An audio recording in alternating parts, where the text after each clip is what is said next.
Hi friends, ఈ దేశ పాలకులు 1947 ఆగస్టు 15 దేశానికి స్వాతంత్రం వచ్చిన విషయం మీ అందరికి తెలిసిందే. 1950 జనవరి 26 నుంచి రాజ్యాంగం అమల్లోకి వచ్చింది. సో రాజ్యాంగంలో బాబాసాహెబ్ అంబేద్కర్ ఆయన రాజ్యాంగ పరిషత్తులో చెప్తాడు. సో రాజ్యాంగము సమానత్వాన్ని బోధిస్తుంది అన్ని రంగాల్లో. కానీ ఆర్థిక అసమానతలు మనకు మన సాధారణమైన పౌరుడికి ధనవంతులకు మధ్యన, సో పేదలు ధనవంతులకు మధ్యన ఎన్నో రెట్లు మనకు వ్యత్యాసం ఉంది. వాళ్ళు అట్టడుగున ఉన్నారు, వీళ్ళు ఆకాశంలో ఉన్నారు. సో ఈ పరిస్థితులలో ఈ రాజ్యాంగములో సమానత్వ హక్కు, ఫండమెంటల్ రైట్స్, ప్రాథమిక హక్కులు ఇవన్నీ నిజాయితీగా అమలు చేయాలంటే పాలకులలో నిజాయితీ, వాళ్ళ న్యాయం, ధర్మం వాళ్ళు పాటిస్తే ఈ రాజ్యాంగము ద్వారా ఈ పేద ప్రజలు అభివృద్ధిలోకి వస్తారు, నా పేద ప్రజలు అని ఆయన చెప్పడం జరిగింది. అదే ఇప్పుడు వాస్తవమైంది. సో మనకు పాలకుల్లో నిజాయితీ లేదు. కాంగ్రెస్ వాళ్ళు అదే చేశారు. సో ఇతర పార్టీల వాళ్ళు అదే చేశారు. ఇప్పుడు బీజేపీ కూడా అదే చేస్తూ ఉన్నారు. సో వాళ్ళు ఈ ఎస్సీ, ఎస్టీ, బీసీలు ఎవరైతే వెనకబడి ఉన్నారో, పేదలు, అసమానతలకు తరతరాలు, శతాబ్దాలు, మనకు వందల వేల సంవత్సరాల నుంచి అనగదొక్కబడి ఉన్నారు, వీళ్లకు సహాయ సహకారాలు అందించి కనీసం వాళ్ళు మెయిన్ స్ట్రీమ్లో పూర్తిగా లేకపోయినా కనీసం పిల్ల కాలువలలో కనీసం వెళ్ళే పరిస్థితి కల్పించాలని కూడా ఏ పాలకుడు అనుకోవటం లేదు.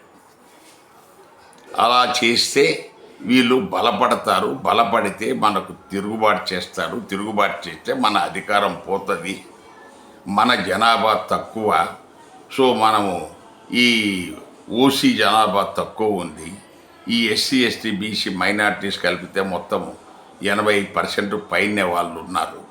సో అందువల్ల వీళ్ళను మనం కంట్రోల్లో పెట్టి అనగదొక్కుతూ ఉంటే తప్ప మనకు రాజ్యాధికారం నిలబెట్టుకోలేము అన్న విషయం ఈ ఓసీ వర్గాలకు తెలుసు. కాబట్టి సో దాంతో వాళ్ళు వీళ్ళను ఎదగకుండా అన్ని రంగాల్లో చూస్తూ వస్తున్నారు. కాంగ్రెస్ వాళ్ళు అదే చేశారు. కాంగ్రెస్ వాళ్ళు ఏదో ఉద్ధరించారని చెప్పేసి లేదు. కాంగ్రెస్ వాళ్ళు కొద్దిగా నయం, వాళ్ళు ఏదో భూములు ఇచ్చారు. తర్వాత వచ్చిన వాళ్ళు ఆ భూములు కూడా లాగేసుకున్నారు. తలా 3 ఎకరాలు 4 ఎకరాలు ఇస్తే, లేకపోతే ఎక్కడన్నా పోడు భూములు వాళ్ళు చేసుకుంటే కాంగ్రెస్ వాళ్ళు దానికి వాళ్ళు సమ్మతించారు. ఇప్పుడు తర్వాత వచ్చినోడు నీ దగ్గర కాగితం లేదు కదా, ఎంఆర్ఓ ఇచ్చిందో, లేకపోతే తహసీల్దార్ అలాట్ చేసిందో, కలెక్టర్ ఇచ్చిందో, లేకపోతే నువ్వు కొన్నదో ఏమి లేదు కాబట్టి అని చెప్పేసి బలవంతులు లాగేసుకుంటున్నారు. ఇప్పుడు ఈరోజు మనం వాస్తవంగా వెరిఫై చేస్తే ఎస్సీ, ఎస్టీలలో మనకి ఇంతకుముందు 50% పైనే భూములు ఉండేవి. ఈరోజు మనం తీసుకుంటే 10% చేతులు కూడా భూములు లేవు. సో భూములన్నీ లాగేసుకున్నాడు. సో నెహ్రూ గారు కూడా మనం ఏదో వీళ్ళంతా చాలా మనకేదో ఉద్ధరిస్తున్నారు అని మనం అనుకుంటాం. నెహ్రూ గారు కూడా రాజ్యాంగం అమల్లోకి వచ్చిన తర్వాత గుట్టు చప్పుడు కాకుండా ఆయన మనకు ఎట్లయితే మోడీ గారు 2019లో ఈడబ్ల్యూఎస్ చట్టం చేసి ఈ ఓసీ పేదలకు మనకు రిజర్వేషన్ అని చెప్పేసి 10% వల్ల జనాభాతో సమానంగా 10% ఓసీలకు పేదలని చెప్పేసి రిజర్వేషన్ ఇచ్చుకున్నాడు. అలాగా నెహ్రూ గారు 1950లో రాజ్యాంగం అమలులోకి వచ్చిన తర్వాత మనకు ఒక ప్రెసిడెన్షియల్ ఆర్డర్ ఇచ్చి ఈ ఎస్సీ, ఎస్టీలను ఉద్ధరించడానికి మనకు ఫండమెంటల్ రైట్స్లో కూడా మనము ప్రభుత్వం వాళ్ళు ఫండమెంటల్ రైట్స్ కూడా దాన్ని సరిచేయకుండా ఫండమెంటల్ రైట్స్కు దాన్ని అభివృద్ధి చేసే విధంగా మేము ప్రభుత్వం చట్టం చేయొచ్చు అని ఆ జీవో ఇప్పించి దాని ద్వారా ఈ ఎస్సీలు ఎవరైతే మతం మారితే వాళ్ళు రిజర్వేషన్లు పోతాయి అన్న కొత్త చట్టం తెచ్చాడు. రాజ్యాంగాన్ని సవరణ చేయలేదు. మనకు ఆర్టికల్ 25 నుంచి 28 ఏమైతే మత స్వేచ్ఛని ఇస్తున్నాయో దాన్ని ఫండమెంటల్ రైట్స్ను మార్చలేదు. మార్చాలంటే అంత ఈజీ కాదు. మనకు 2/3 మెజార్టీ కావాలి. అది చేయలేదు. కానీ దొడ్డిదారణ 1950లో నెహ్రూ ఇచ్చింది. దాన్ని ఈరోజు బీజేపీ వాళ్ళు, ఆర్ఎస్ఎస్ వాళ్ళు విపరీతంగా దాన్ని వాడుకుంటున్నారు. సో ఈరోజు అదే ఒక ఎస్సీ మతం మారితే ఏమవుతుంది? అతను కులమేం పోదు కదా. సో రిజర్వేషన్లు ఇచ్చేది కులానికి, మతానికి కాదు. Reservation is based on caste, not based on religion. So religion మారినంత మాత్రాన రిజర్వేషన్ పోవటం అనేది చాలా దుర్మార్గమైన ఆలోచన, దుర్మార్గమైన చర్య. 1950లో ఇచ్చిన జీవో అనేది అది పూర్తిగా దురుద్దేశంతో వీళ్ళని అనగదొక్కాలని చేసిన కుట్ర, కపటం తప్ప ఇంకేం అందులో లేదు. ఎందుకంటే కానీ మనకు కోర్టుల విషయానికి వస్తే సుప్రీంకోర్టులో ఉన్న న్యాయమూర్తులంతా వాళ్ళంతా ఓసీలు. అందులో చాలామంది రిజర్వేషన్కు వ్యతిరేక ఆలోచన కలిగిన వాళ్ళు దాన్ని సమర్థిస్తున్నారు. కానీ అది రాజ్యాంగ విరుద్ధము.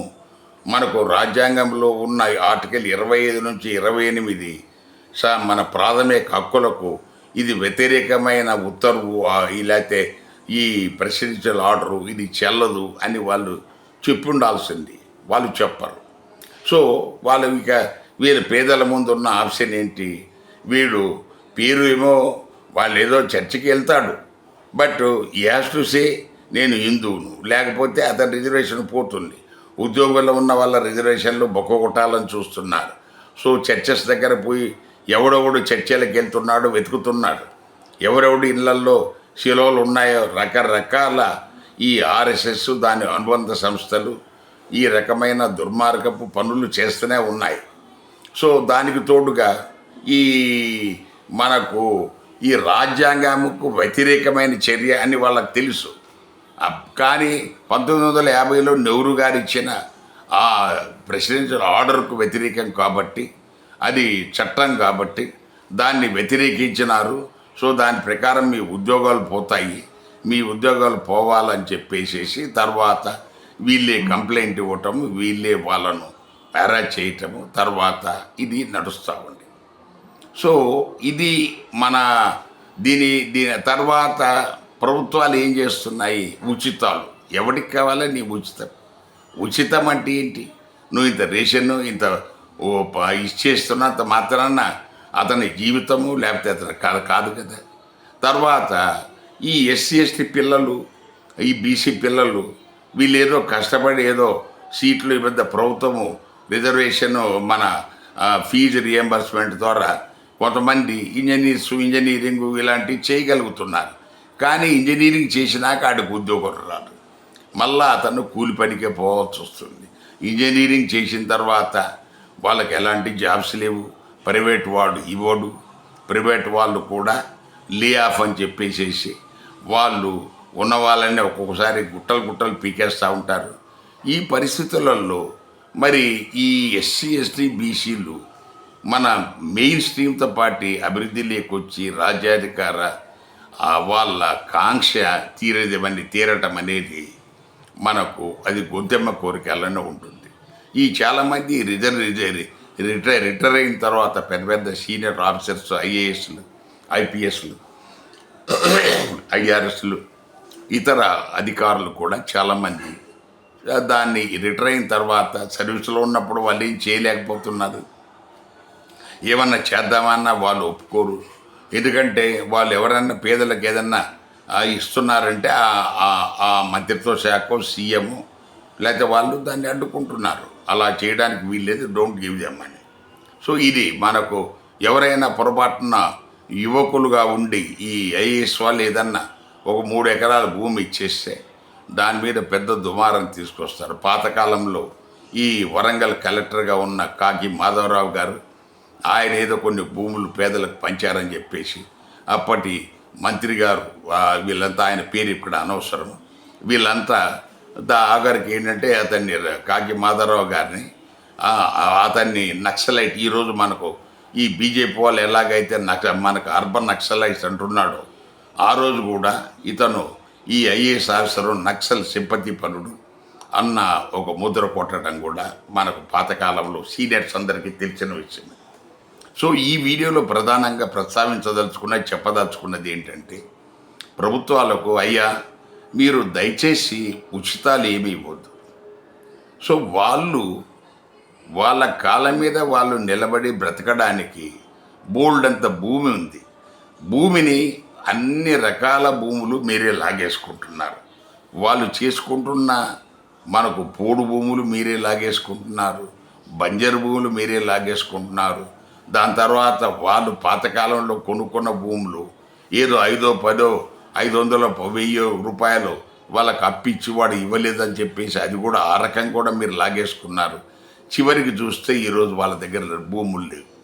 సో ప్రతి ఎస్సీ ఎస్టీ కుటుంబానికి బీసీ కుటుంబాలకి మినిమం కనీసం 3 ఎకరాల భూమి ఉండేట్టుగా మీరు చూడాలి. ఆ 3 ఎకరాల భూమి ఇవ్వడానికి భూమి లేదు అనటం అనేది చాలా దుర్మార్గపు మాట. భూమి లేదంటే ఎవరి దగ్గర ఉంది భూమి అంతా మీ దగ్గరే ఉంది. భూమి ఎక్కడ అంటే మీరు లెక్కలు తీయండి, భూమి లెక్కలు. తర్వాత 1947, 50, 60, 80లలో భూములు ఎంత ఉన్నాయి మీ దగ్గర, ఈరోజు మీ దగ్గర భూములు ఉన్నాయి, ఎక్కడి నుంచి వచ్చాయి మీకు అనేది మీరు లెక్క తీయండి. లెక్క తీస్తే 100 లక్షల ఎకరాలు మనకు దొరుకుతాయి. వాటిని వాళ్ళకి ఇచ్చేసి వాళ్ళకు ఇనిషియల్గా ఒక 3-4 సంవత్సరాలు వాళ్ళకు ఇనిషియల్ అవుట్పుట్ కింద ఒక 4-5 లక్షలు బ్యాంకు ద్వారా మనకు వడ్డీ లేని రుణం ఇప్పించేసి, లేకపోతే సబ్సిడీ కింద కొంత అమౌంట్ మీరు ఇచ్చి చేస్తే వాళ్ళ జీవితాలు బాగుపడతాయి. వాళ్ళు మీ ఎలాంటి ఉచితాలు వాళ్ళు ఆశించరు. ఈ మధ్య నిన్న హైకోర్టు కూడా మనకు ఈ సుల్తానియా ఫైనాన్స్ సెక్రటరీ ఆర్థిక శాఖ సెక్రటరీతో ఆయన ఏదో మనకు కంటెంప్ట్ పిటిషన్లో పిలిపించి అది ఈ రకంగా ఉచితాలు ఎంతకాలం ఇస్తారని వాళ్ళు కూడా ప్రశ్నించడం జరిగింది. ఉచితాలు ఎవరికి అవసరం లేదు, దయచేసి ఉచితాలు రద్దు చేయండి. ఈ ఉచితం ఇచ్చేసి మీరు ఒక పని చేస్తున్న ఒక శక్తిని మీరు దాన్ని ఆపుతున్నారు, దాన్ని పని చేయకుండా దాన్ని నిరోధిస్తున్నారు. దానివల్ల సమాజానికి చాలా నష్టం జరుగుతుంది. సో మనకు ఫండమెంటల్ రూల్ ఏంటి, మీరు వాళ్ళకు ఉచితంగా ఒక చేప ఇస్తే ఒకరోజు కూర అవుతుంది. దానివల్ల అతని జీవితం ఏం బాగుపడదు. ఆ రోజు ఏదో తింటారు హ్యాపీగా. బట్ మీరు అతనికి గాలం ఇవ్వండి, చేపలు పట్టడం నేర్పించండి. ఈ పలానా చోట చెరువులు కుంటలలో చేపలు ఉంటాయి, అక్కడ వెళ్ళి మీరు గాలం వేసి పట్టుకోండి అంటే వాళ్ళు మీతో మీ ఎలాంటి మీ దగ్గర నుంచి సపోర్టు సలహా మీ సహాయం లేకుండా వాళ్ళు పట్టుకొని వాళ్ళు రోజువారీ కూరకు వాళ్ళు చేపలు పట్టుకోగలరు. అందువల్ల మీరు చేపలు ఇవ్వటం అనేది ఉచితం.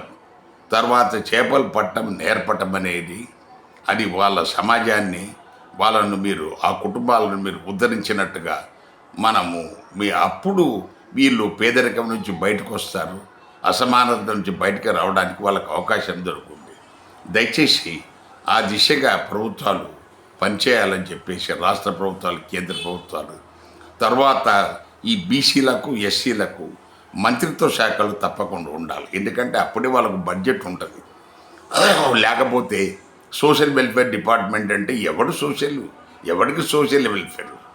అలాగే మీకు దాంతో వీళ్ళకు ఫండ్స్ ఉండవు. తర్వాత SC ST sub component plan అంటున్నారు, వాళ్ళ కోసం ఏనాడు ఖర్చు పెట్టలేదు. Even MP lands SC ST నియోజకవర్గాల్లో కూడా వాళ్ళ నిధులు వాళ్ళకి ఖర్చు పెట్టలేదు. ఇది జరుగుతున్న దురాగతం. దయచేసి దీన్ని మారండి. వాళ్ళకు కూడా ఎదగడానికి అవకాశం ఇవ్వాలనేది మా విజ్ఞప్తి. Thank you.